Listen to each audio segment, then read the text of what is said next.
மீசான் டிவியின் தமிழ் பேசும் உறவுகளை அன்போடு வரவேற்றுக் கொள்கிறோம். இன்றைய பதிவில் 2 மிக முக்கியமான விடயங்கள் குறித்து பேசலாம், கதைக்கலாம். ஒன்று, 5 நீதிபதிகள் அதிரடியாக பணி நீக்கம் செய்யப்பட்ட செய்தி பெரும் பரபரப்பை ஏற்படுத்தியிருக்கு.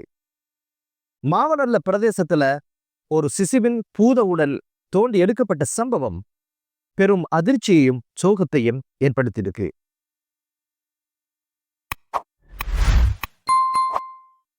5 நீதிபதிகள் குறித்த சில தினங்களுக்குள்ள அதிரடியாக பணி நீக்கம் செய்யப்பட்ட ஒரு விஷயம் மிக பெரும் பேசுபொருளாக மாறி இருக்குது. 5 நீதிபதிகள் யாரு அப்படின்னு பாத்தீங்கன்னா, மஹியங்கான மேலதிக மாவட்டத்தின் நீதிபதியாக கடமையாற்றி கொண்டிருந்த ரங்கனி கமகே என்று அழைக்கப்படுகின்ற நீதிபதி நீதி சேவை ஆணைக்குழுவினரால் அதிரடியாக பணி நீக்கம் செய்யப்பட்டாரு. இரண்டாவது, மொரட்டுவ நீதிமன்றத்தினுடைய நீதிபதியாக கடமையாற்றினவர் தான் நீதிபதி திரின கமகே.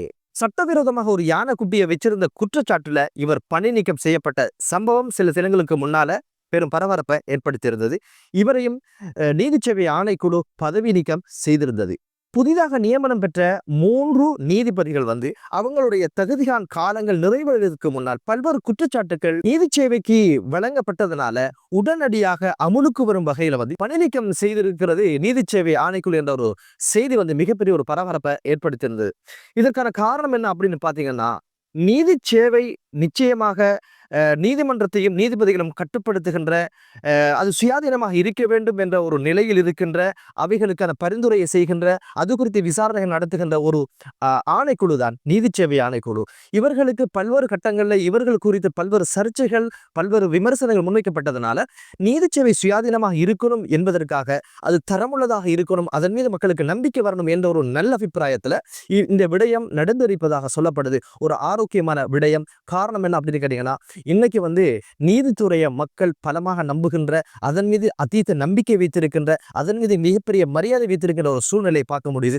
எக்காரணம் கொண்டும் நீதிமன்றங்கள் விமர்சிக்கப்படுவது அதனுடைய சுயாதீன தன்மையில் தான் அது இருக்கிறது என்பதனால் நீதி சேவை இப்போது சுயாதீனமாக அரசியல் அழுத்தங்களுக்கு அப்பாற்பட்டு செயற்படுகின்ற ஒரு நிலை உருவாகி இருப்பது என்பது ஆரோக்கியமானது. கடந்த காலங்களில் பார்க்க முடிந்த பல்வேறு விமர்சனங்கள் இப்போது பேசப்படுது. அதுல ஒரு விஷயம் என்ன அப்படின்னு பாத்தீங்கன்னா, நீதிபதி உபாலி அபேரத்ன அவர் பதவி விலக்கப்பட்டாலும் கூட மீண்டும் அரசியல் மாற்றங்களின் காரணமாக மீண்டும் அவர் நீதிபதியாக கடமையாற்றியது மட்டுமல்ல, அவருக்கான பதவி உயர்வுகள் கொடுக்கப்பட்டு உச்ச நீதிமன்றத்தினுடைய நீதிபதியாகவும் கடமையாற்றி அதற்கு பிறகு அதிலிருந்து அவர் ஓய்வு பெற்றதும் கூட இடம்பெற்றிருக்கிறத பார்க்க முடிந்தது. அதற்கு பிறகு அரசியல் தேவைக்காக பல்வேறு கமிஷன்கள்ல இவருக்கு பதவி கொடுத்து அவைகள் விசாரிக்கப்பட்ட பல்வேறு சம்பவங்கள் இப்போது மிகப்பெரிய ஒரு பேசுபொருளாக மாறி இருக்குது. அதே போல டாக்டர் ஷாபி கட்டாய கருக்கலைப்பு செய்தார் அல்லது கட்டாய கருத்தடை செய்தார் என்ற பல்வேறு குற்றச்சாட்டுகள்ல அவருக்கான வழக்கு ஓடிக்கொண்டிருந்தது.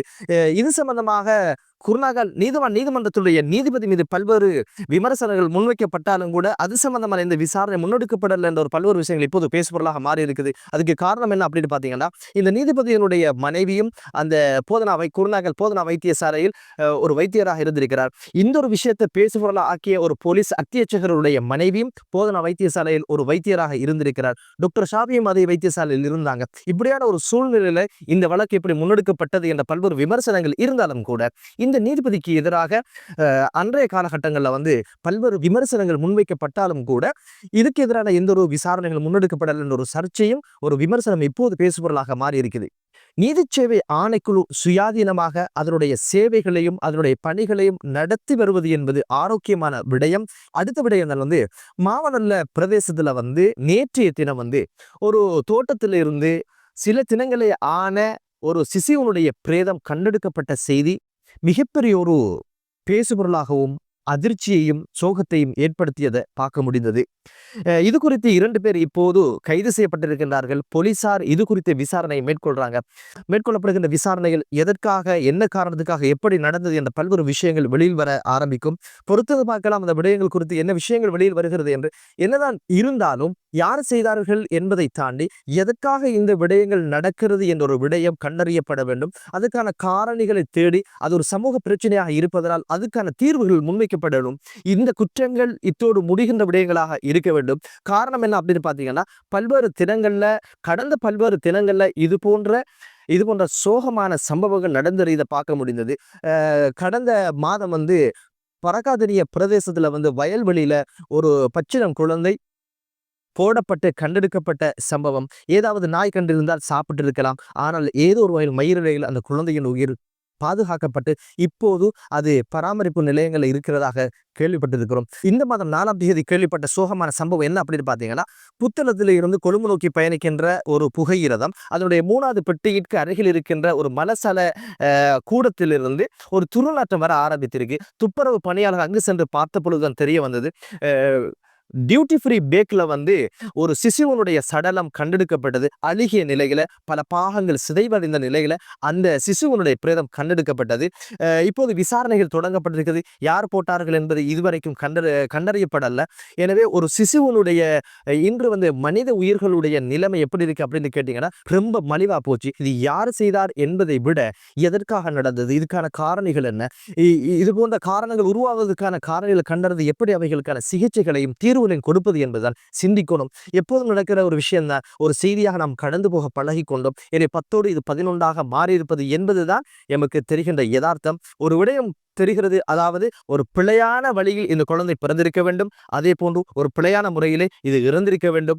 இது ரகசியமாக நடக்கிறதாக இருந்தால் நிச்சயமா இதுக்கு பின்னால் ஏதோ ஒரு பிழை இருப்பதைத்தான் இந்த நிகழ்வு சுட்டிக்காட்டுகிறது. எனவே யார் செய்தார்கள் என்பதை தாண்டி இதற்கான காரணங்கள் கண்டறியப்பட்டு அவைக்கான தீர்வுகள் முன்வைக்கப்பட வேண்டும் என்பதுதான் இதை பேசுவதற்கான மிக முக்கியமான நோக்கமாக மீசா டிவி பார்க்கிறது.